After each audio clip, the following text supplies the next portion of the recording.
नमस्कार दोस्तों, हम फिर से लेकर आ चुके हैं आप लोगों के लिए शाम की सभी ताज़ा और बड़ी खबरें। फटाफट अंदाज में एक एक कर बताएंगे आपको आज देश और दुनिया से क्या बड़ी खबरें निकलकर सामने आ रही हैं। लेकिन उससे पहले दोस्तों एक नजर डालेंगे सुर्खियों पर।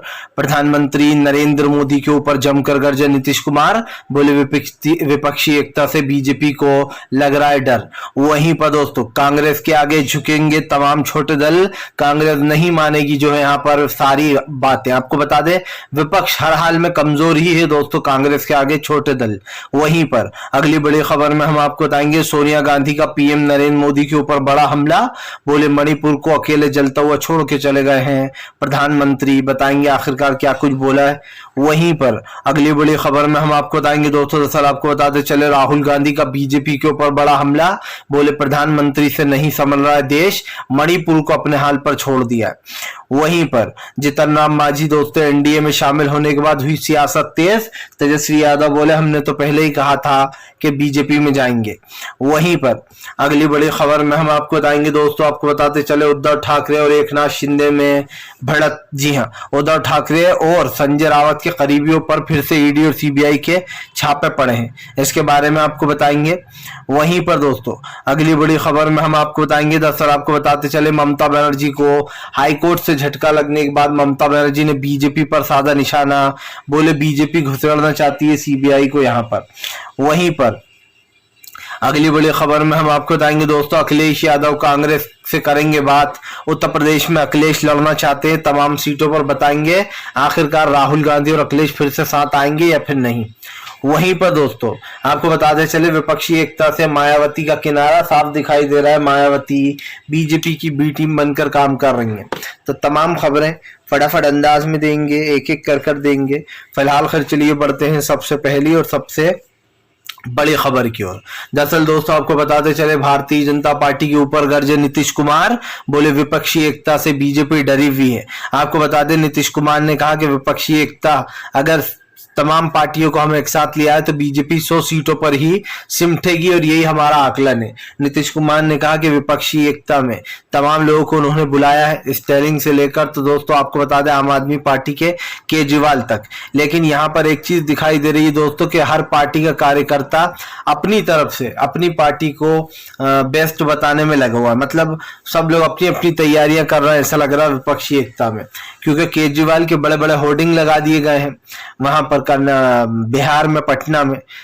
इधर दूसरी तरफ आपको बताते चले मल्लिकार्जुन खड़गे और राहुल गांधी के आने का जबरदस्त भव्य स्वागत भी करने वाले बताया जा रहा है नीतीश कुमार। नीतीश कुमार ने बीजेपी पर निशाना साधते हुए कहा कि भारतीय जनता पार्टी ने पिछले 9 सालों में देश के विकास के लिए कोई काम नहीं किया। नीतीश कुमार ने यह भी कहा कि फिलहाल आज देश के इतिहास को बदलने की कोशिश की जा रही है, बीजेपी हर चीज को बदलना चाहती है लेकिन ऐसा होने नहीं देंगे। नीतीश कुमार ने कहा कि फिलहाल इस सरकार की एक ही इच्छा है कि वो देश के संविधान को मिटाकर खुद का अपना कानून चलाए। आपको बताते चले नीतीश कुमार ने साफ कहा है कि इस विपक्षी एकता का मतलब देश के संविधान को बचाना है, पीएम का चेहरा कोई भी हो इससे कोई फर्क नहीं पड़ता। आपको बता दें दोस्तों ये लोग कोई भी कुछ भी उड़ा दे कि नीतीश कुमार होंगे पीएम का चेहरा या कोई और कहते कि ये होंगे, ये कोई मतलब ही नहीं है। सब जानते हैं कि पीएम का चेहरा राहुल गांधी होंगे, क्योंकि जाहिर सी बात है कांग्रेस पार्टी दोस्तों एक बड़ी पार्टी है, नंबर 1 पार्टी है देश की। भले ही आज एमपीज बीजेपी के पास ज्यादा हो, लेकिन दोस्तों इस देश की सबसे नंबर 1 और सबसे पहली पार्टी कांग्रेस ही थी, इसलिए कांग्रेस और बीजेपी की ही टक्कर होती है। बाकी तो सब ये लोग छोटे दल हैं, ऐसे में कांग्रेस के आगे ये लोग कोई शर्तें भी नहीं रख सकते ज्यादा, क्योंकि सब जानते हैं कि कांग्रेस का कुछ नहीं जाएगा, जाएगा छोटे दलों का ही। और इसीलिए कहीं ना कहीं ये बात भी निकल कर सामने आई जहां पर नीतीश कुमार ने राहुल गांधी की तारीफ भी की और बताया कि विपक्षी एकता को लेकर बीजेपी में डर है और 2024 का चुनाव दोस्तों विपक्ष वर्सेस बीजेपी ही होने वाला है, विपक्ष वर्सेस मोदी नहीं होने वाला है। चलिए बढ़ते हैं एक और अगली बिग ब्रेकिंग की तरफ। बता दोस्तों अगली जो बड़ी खबर निकल कर आ रही है आपको बताते चले दोस्तों, भारतीय जनता पार्टी के ऊपर जमकर गरजे उद्धव ठाकरे, बोले फिलहाल बीजेपी पड़वा रही है ईडी सीबीआई के छापे, चुनाव से पहले डराने की कोशिश। आपको बताते चले दोस्तों, आजकल उद्धव ठाकरे बीजेपी के ऊपर लगातार हमलावर हो गए हैं। उद्धव ठाकरे ने बीजेपी को घेरते हुए कहा कि बीजेपी डरी हुई है, वो महाराष्ट्र के चुनाव भी नहीं कराएगी। पहले उन्होंने ये बम फोड़ दिया कहकर, और अब उन्होंने बीजेपी को घेर लिया है। दरअसल हुआ कुछ यूं है कि संजय रावत और उद्धव ठाकरे के करीबियों पर बीजेपी ने यानी कि एकनाथ शिंदे ने ईडी और सीबीआई की रेड पड़वाई है। कहा जा रहा है जो कोविड सेंटर बनाए गए थे उसमें घोटाला किया गया है। उद्धव ठाकरे ने बीजेपी पर निशाना साधते हुए कहा कि अगर बीजेपी को ये लगता था कि कोविड सेंटर में घपले हुए, घोटाले हुए, तो वो 1 साल से चुप क्यों बैठी थी, और कौन सा घोटाला हुआ है। अगर बीजेपी के पास सबूत है तो वो हमें दे दे। आपको बताते चले, इसको सीधे सीधे उद्धव ठाकरे ने बदले की कार्रवाई बताया है। उद्धव ठाकरे ने कहा कि बीजेपी अच्छे से जानती है महाराष्ट्र में बहुत जल्द चुनाव आने वाले हैं, और चुनाव से पहले बीजेपी अपना एजेंडा सेट करना चाहती है। यही नहीं दोस्तों, अंदर की खबर तो ये भी निकल कर आई है कि बीजेपी पूरी कोशिश करेगी कि विपक्ष चुनाव लड़ ही ना पाए। बताया जा रहा है कई बड़े नेताओं के नाम उस लिस्ट में आ गए जिनको गिरफ्तार करवाया जाएगा। जी हाँ, ईडी सीबीआई का दोस्तों दुरुपयोग तो बीजेपी करती ही है, यह आरोप हमेशा विपक्ष लगाता है। लेकिन आपको बताते चले, एक लिस्ट ऐसी सामने आई है जिसमें बताया जा रहा है कि विपक्ष के कई चेहरों के उस लिस्ट में नाम डाल दिए गए जिनको चुनाव से पहले यानी कि इलेक्शन से पहले गिरफ्तार करवा लिया जाएगा। और अब आप अच्छे समझते हैं दोस्तों कि अगर वो ही गिरफ्तार हो गए तो चुनाव ही नहीं लड़ पाएंगे और विपक्षी एकता का कोई मतलब नहीं रह जाएगा। लेकिन मामला सिर्फ ये नहीं है कि विपक्षी एकता से पहले कई लोगों को गिरफ्तार करवा सकती है।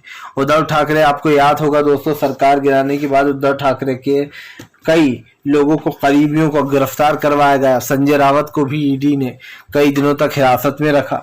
इससे पहले एनसीपी के नेता अनिल देशमुख थे, और अब काफी लंबे समय से नवाब मलिक बने एनसीपी के नेता। ऐसे में ये कयास लगाया जा रहा है कि बीजेपी ईडी और सीबीआई के जरिए ही इसको नियंत्रण, कंट्रोल करने की कोशिश कर रही है विपक्षी एकता को। फिलहाल चलिए बढ़ते हैं एक और अगली बिग ब्रेकिंग की तरफ। बताया दोस्तों, अगली जो बड़ी खबर निकल कर आ रही है, आपको बताते चले दोस्तों, तेजस्वी यादव का जीतनराम मांझी के ऊपर हमला। बोले हमने पहले ही कहा था एनडीए में जाएंगे। आपको बताते चले दोस्तों, नीतीश कुमार की वाणी बिल्कुल सच हो गई। नीतीश कुमार ने कहा था कि उन्होंने जीतनराम मांझी को ऑफर दिया था कि वो अपनी पार्टी का विलय हमारे साथ कर लें जेडीयू में, या फिर वो पार्टी छोड़ दें। आपको बताते चले दोस्तों, जीतनराम मांझी ने पार्टी छोड़ दी थी, और उन्होंने, नीतीश कुमार ने यह भी कहा था कि देख लेना ये बीजेपी में जाकर शामिल हो जाएंगे, और वैसा ही हुआ दोस्तों। ऐसा लग रहा था कि जब से जेडीयू और आरजेडी का गठबंधन हुआ था दोस्तों, जीतनराम मांझी को बहुत बुरा लग रहा था। या तो जीतनराम मांझी बड़ी बड़ी बातें करते हैं, लेकिन दोस्तों आप समझिए, बीजेपी के साथ छूटने के बाद से बड़े दुखी थे, जबकि थे वो जेडीयू के साथ। लेकिन उनकी मंशा ये थी ना दोस्तों कि बीजेपी के साथ रहेंगे तो कभी ईडी सीबीआई के छापे नहीं पड़ेंगे, हम पावर में रहेंगे, क्योंकि अभी राज्य में, तमाम राज्यों में ज्यादातर बीजेपी की सरकार है केंद्र में। लेकिन जीतनराम मांझी ने आखिरकार दिखाई दिया कि उनकी विचारधारा भी बीजेपी वाली है, और बीजेपी में जाकर शामिल हो गए। और यही कारण है जो तेजस्वी बीजेपी मांझी के ऊपर हमलावर होगा। हालांकि तेजस्वी यादव ने यह भी कहा कि सब जानते हैं विपक्षी एकता की बैठक क्यों हो रही है, इसमें क्या डिसीजन लिए जाएंगे, क्या फैसले होंगे।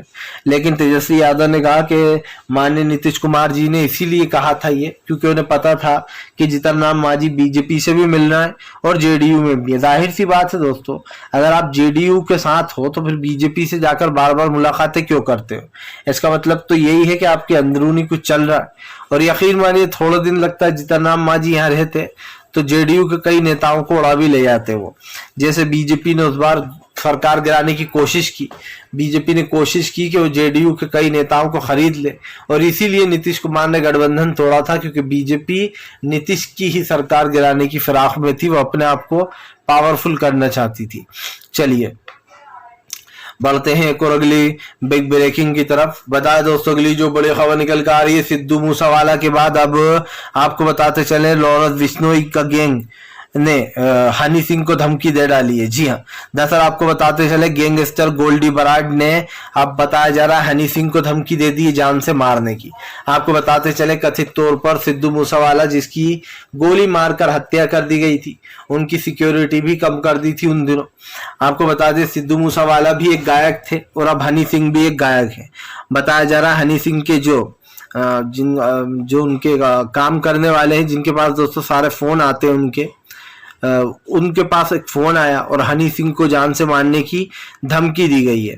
आपको बताते चले, यहाँ पर बताया जा रहा है कि फिलहाल हनी सिंह को मारने की धमकी देने के बाद तुरंत बाद हनी सिंह जो है वो पुलिस कमिश्नर से उन्होंने मुलाकात की और बताया कि उन्हें गोल्डी बराड ने जो है जान से मारने की धमकी दी है।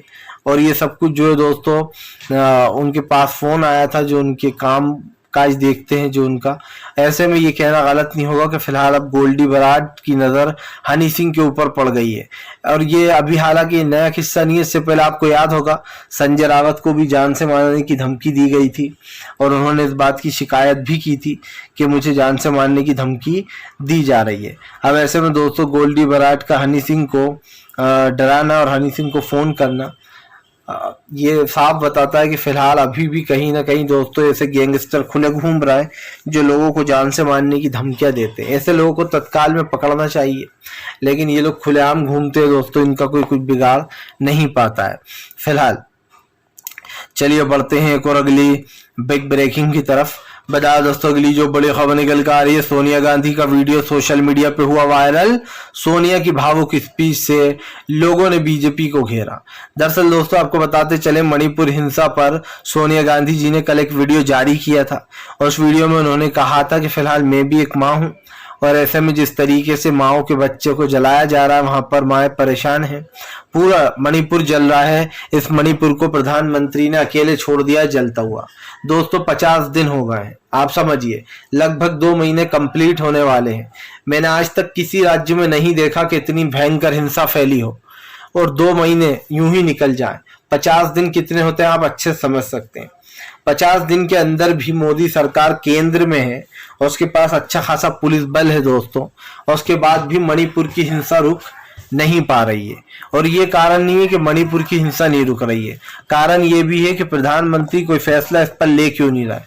आप समझिए हमारे देश में इतनी सारी फोर्स है, पीआरएफ के जवान है, सीआरएफ के और भी पुलिस तैनात है, उसके बाद भी दोस्तों मणिपुर की हिंसा नहीं रुक रही। सोनिया गांधी ने कहा कि आज देश मणिपुर को देखकर बहुत दुख हो रहा है। वो मणिपुर को जलता देखकर उनको दुख इसलिए भी हुआ है क्योंकि मणिपुर में दोस्तों आपको पता नहीं होगा, मैं बता दूं, एक माँ और एक बच्चा था, छोटा सा बच्चा था दोस्तों, 10 साल का होगा या 8-9 साल का होगा मुझे लगता है।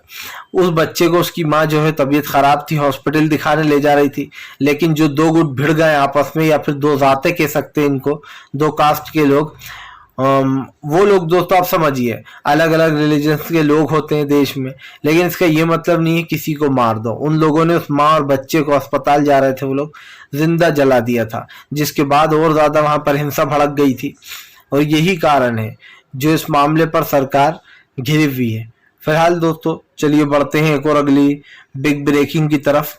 बता दोस्तों अगली जो बड़ी खबर निकल कर आ रही है, आपको बताते चले दोस्तों भारतीय जनता पार्टी को लगा बड़ा झटका। जी हाँ, आपको बताते चले इस बार अखिलेश यादव के 80 वाले प्लान ने बीजेपी की बजाय डंका।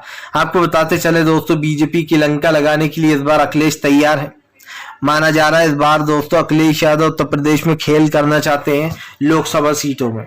आपको पता होगा दोस्तों लोकसभा की सीटों के लिए आकलन अभी से शुरू हो गया है। ऐसे में अखिलेश चाहते हैं कि कांग्रेस उन्हें 80 सीटों पर चुनाव लड़ने दे। आप सब जानते हैं लोकसभा का गणित थोड़ा अलग होता है और राज्य के चुनाव का गणित अलग होता है। लोकसभा में आप एक सीट पर सिर्फ एक ही उम्मीदवार खड़ा कर सकते हो। ऐसे में दोस्तों अब ये माना जा रहा है कि लोकसभा चुनाव को लेकर अखिलेश यादव कांग्रेस से बात करने वाले, जहां पर वो 80 सीटों का सुझाव रखेंगे और फिर से एक बार राहुल गांधी के साथ आएंगे। आपको बता दें अखिलेश ने यह भी कहा था कि एनडीए को पीडीए ही हराएगी। ऐसे में अब देखना ये दिलचस्प होने वाला है दोस्तों कि अखिलेश यादव का ये जो 80 वाला दाव है, क्या इस पर राहुल गांधी मानेंगे? क्योंकि दोस्तों वैसे अगर देखा जाए तो उत्तर प्रदेश में दोस्तों कांग्रेस बहुत कमजोर हो चुकी है। पहले बहुत मजबूत थी कांग्रेस उत्तर प्रदेश में, लेकिन अगर अभी हाल ही की स्थिति की बात करें तो उत्तर प्रदेश में अभी कांग्रेस कमजोर है और उत्तर प्रदेश में अखिलेश यादव मजबूत है। क्योंकि अगर बीजेपी का सामना उत्तर प्रदेश में किसी ने किया था राज्य चुनाव में राज्य के, तो वो अखिलेश ही थे। लेकिन सवाल ये दोस्तों कि क्या लोकसभा में भी लोगों की सोच वही रहेगी? क्योंकि लोकसभा में आते आते लोग कुछ अलग ही कर देते हैं। लेकिन फिर भी उसके बाद भी मुझे लगता है कि शायद कांग्रेस दाव खेलेगी, क्योंकि सब जानते हैं कि कांग्रेस से ज्यादा मजबूत वहां पर उत्तर प्रदेश में सपा ही है। तो शायद कुछ सीटों पर बात बनेगी, क्योंकि अखिलेश यादव का ये जो प्लान है पीडीए वाला, इसको लेकर उन्होंने जो इंटरव्यू दिए हैं, जो बातें बोली हैं, उसको लेकर तो यही लगता है। चलिए बढ़ते हैं एक और अगली बिग ब्रेकिंग की तरफ। बता दोस्तों अगली जो बड़ी खबर निकल कर आ रही है, आपको बताते चले दोस्तों, भारतीय जनता पार्टी के ऊपर गरजी ममता बनर्जी, बोले बीजेपी ही दंगे फैलाती है और फिर वही हंगामे भी मचाती है। आपको बताते चले ममता बनर्जी ने बीजेपी को घेर लिया। ममता बनर्जी का कहना है कि जो पार्टी दंगे फैलाती है वही सबसे ज्यादा शोर भी मचाती है। दरअसल दोस्तों बंगाल हिंसा को लेकर ममता बनर्जी के निशाने पर बीजेपी आ गई है। ममता बनर्जी का कहना है कि जो लोग दंगे फैलाते हैं वही लोग शांति करने की मांग कर रहे हैं। ममता बनर्जी ने दूसरी पार्टियों के नाम गिराते हुए कहा कि किस सरकार में हिंसा नहीं हुई है। जब जब जिसकी भी सरकार बंगाल में रही है, चाहे वो कांग्रेस हो या दूसरी पार्टी दोस्तों, तब भी हिंसा फैली है। ऐसे में ममता बनर्जी ने बीजेपी के ऊपर निशाना साधा और कहा कि बीजेपी जानबूझकर इन चीजों को बढ़ावा दे रही है। आपको बता दें दोस्तों, बंगाल में पंचायत चुनाव के दौरान जो हिंसा हुई थी, अब उसको लेकर सुप्रीम कोर्ट ने भी कलकत्ता हाई कोर्ट ने भी एक फैसला सुनाया, जिसमें उन्होंने कहा कि अब इसकी जांच, ये जो घोटाला हुआ है पंचायत चुनाव में, इसकी जांच सीबीआई करेगी। और आप तो जानते हैं दोस्तों कि सीबीआई और ममता बनर्जी का 36 का आंकड़ा है। जहां पर भी सीबीआई जाती है, विपक्ष साफ बोल देता है कि ये सब कुछ बीजेपी की बदले की कार्रवाई है। और ऐसे में एक बार फिर से दिखाई दे रहा है कि सीबीआई को लेकर सियासत तेज हो गई है। मामला साफ है दोस्तों, इस वक्त ममता बनर्जी वर्सेस बीजेपी हो रखा है और बंगाल में सबसे ज्यादा हंगामा अगर देखा जाए तो बीजेपी ही मचा रही है। वही बार बार ये कह रही है कि भैया बंगाल में हिंसा फैल गई है। हालांकि आपको बता दें दूसरी तरफ जो है कांग्रेस भी इसका विरोध कर रही है कि ममता बनर्जी ने ये फैलवाई है हिंसा। अधीर रंजन चौधरी भी धरना दे रहा है। तो यहाँ पर ममता बनर्जी ने फिलहाल बीजेपी को ही इसका जिम्मेदार ठहराया है और कुछ कुछ ये कह सकते हैं कि विपक्ष के ऊपर भी उनका हमला था। फिलहाल दोस्तों चलिए बढ़ते हैं एक और अगली बिग ब्रेकिंग की तरफ। बता दोस्तों अगली जो बड़ी खबर निकल कर आ रही है, आपको बताते चले दोस्तों, भारतीय जनता पार्टी के ऊपर जमकर गरजते हुए नजर आए मल्लिकार्जुन खड़गे। बोले सरकार वादे पूरे नहीं होने देना चाहती, इसलिए रोका है गेहूं चावल राज्य में। दरअसल दोस्तों कर्नाटक में सियासत तेज हो रखी है। आपको पता होगा कांग्रेस ने 5 गारंटी दी थी, उसमें से एक गारंटी ये थी कि वो फ्री में चावल और अनाज लोगों को देंगे। ऐसे में दोस्तों राज्य सरकार, केंद्र सरकार ने उस पर रोक लगा दी कि अब कर्नाटक राज्य में फिलहाल अभी गेहूं चावल नहीं सप्लाई किए जाएंगे, जिसके बाद कांग्रेस ने आरोप लगाया कि बीजेपी ने जानबूझकर किया है ताकि कर्नाटक की जनता का जो 5वां वादा है दोस्तों वो कांग्रेस पूरा न कर पाए। और साफ दिखाई दे रहा है दोस्तों कि फिलहाल इस वक्त बीजेपी इन मुद्दों से भाग रही है, क्योंकि आप देख लीजिए कांग्रेस जब अपने वादे पूरे कर रही है तो बीजेपी को बुरा लग रहा है। बीजेपी चाहती है कांग्रेस अपने वादे पूरे ना करे, इसीलिए दोस्तों बड़ी ही चालाकी से जो है यहाँ पर इस चीज को करना चाहती थी और इसलिए उसने बड़ी चालाकी से राज्य के गेहूं और चावल पर रोक लगा दी है, जिसको लेकर सियासत तेज हो रखी है। हालांकि DK शिव कुमार और सिद्धरामैया ने साफ कहा था कि वो किसी भी हालत में जो है लोगों तक अनाज और चावल पहुंचाकर रहेंगे, भले ही उन्हें दूसरे राज्यों से मदद लेना पड़े। चलिए बढ़ते हैं एक और अगली बिग ब्रेकिंग की तरफ। बता दोस्तों अगली जो बड़ी खबर निकल कर आ रही है, आपको बताते चले दोस्तों, कल 23 जून को होने वाली बैठक में दोस्तों इस बार लिया जाएगा बड़ा फैसला। आखिरकार फैसला हो जाएगा कौन कितनी सीटों पर कहां चुनाव लड़ेगा और पीएम का फेस कौन होगा। हालांकि पीएम का फेस लोग कई उड़ा रहे हैं, बोल रहे हैं नीतीश होगा, कोई बोल रहा है कुछ होगा, लेकिन सच्चाई तो ये है दोस्तों कि पीएम का फेस तो जाहिर सी बात है कांग्रेस का ही होगा। कांग्रेस ही जो है सबसे बड़ी पार्टी है, तो ये कहना कि इस पार्टी का पीएम होगा तो बेवकूफी है। राहुल गांधी ही होंगे विपक्ष का चेहरा, क्योंकि राहुल गांधी दोस्तों सबसे मजबूत चेहरा है और इस वक्त दूसरे नंबर पर ट्रेंड राहुल ही करते हैं। अगर देखा जाए तो उनकी छवि जबरदस्त तरीके से बदली है। फिलहाल दोस्तों अगर आपको हमारा वीडियो अच्छा लगे तो इसको लाइक कीजिए, चैनल पर पहली बार आए सब्सक्राइब कर लीजिएगा ताकि आपको ऐसे वीडियोस दोस्तों आगे